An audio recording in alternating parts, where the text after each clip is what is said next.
party र त्यो party भन्दै कति लड्नु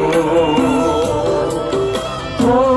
यो पार्टी र त्यो पार्टी भन्दै कति लड्नु यो जाति र त्यो जाति भन्दै कति लड्नु यो जाति र त्यो जाति